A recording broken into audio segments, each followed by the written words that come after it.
Okay, well, it's time for reporting and analytics. And to do those things, we're going to be looking in two different spots. The first one is here I am on Charlie's GrandCare account summary page. I'm going to go to the Data tab. And I pointed this out before in another video, but said that we weren't going to talk about it, but now we are. It's this button here, simply labeled Reports. Let's have a look. So what's going on here is that we need to select a start date.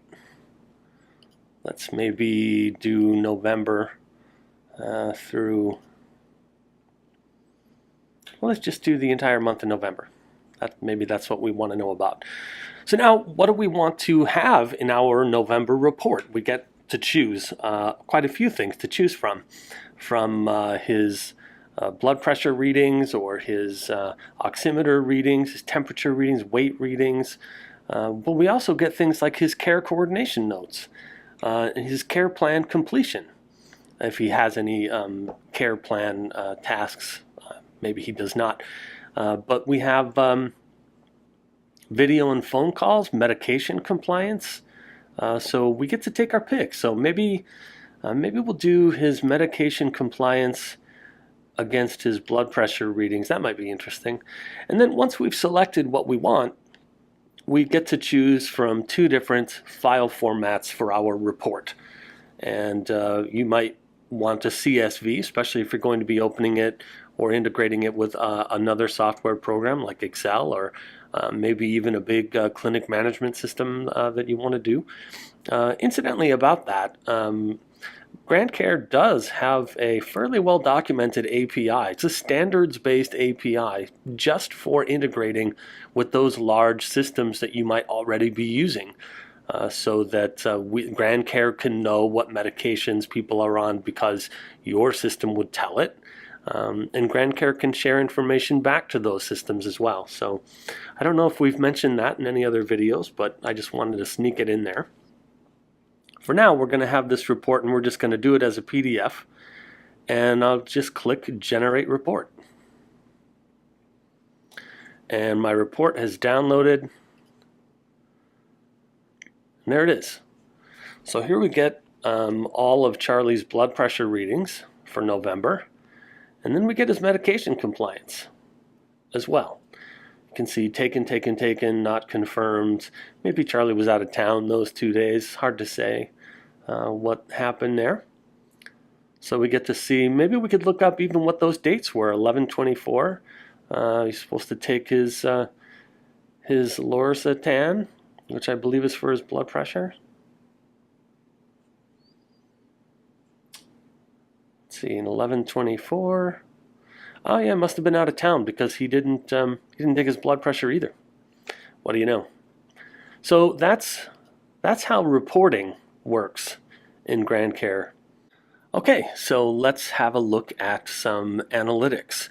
And to do that, I'm going to open up Charlie's care menu for his GrandCare system. And of course, we're going to go to the analytics button right here. I click on it, and I get a whole bunch of interesting stuff to look at. First thing we're looking at is medication compliance. So we can see what percentage of the time is he acknowledging that he's taken it at the touch screen. It's 82%.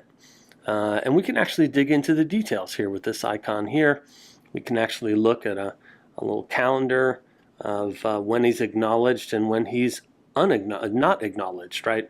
Doesn't look like he refuses much, but if he's out of town, I suppose, or something like that, he probably doesn't acknowledge that he's taken his medications at the GrandCare touchscreen. So that would explain the 17% of the time that he has not acknowledged it.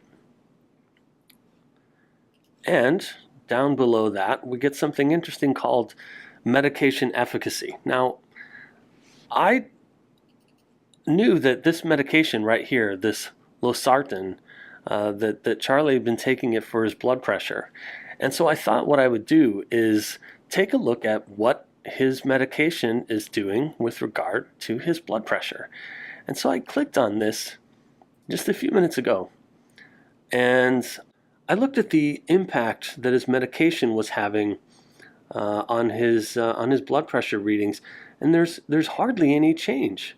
You see, it's comparing these two 30-day periods before and after he began taking this medication. And so I asked Charlie, I said, how come this medication isn't affecting your blood pressure more? And he said to me, that's because this medication is replacing his lisinopril.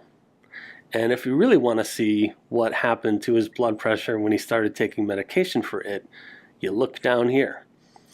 Now look at what we see here. Now we're double digit. Systolic decrease of 13.7%. Diastolic decrease of 11.2%. And the real values are here as well. And I think in some other videos, we've actually looked at that chart. We actually looked at the graph, I should say, where you can see his blood pressure taking a dive when he began taking this medication. So that's how that works. And then down here we get the incoming calls. His GrandCare is hooked up to his caller ID on his landline, and you can see he gets lots of calls from some people. And then it goes all the way down to maybe somebody who's just called once, that way down here at the end. So that is what you find in the analytics button in the care menu.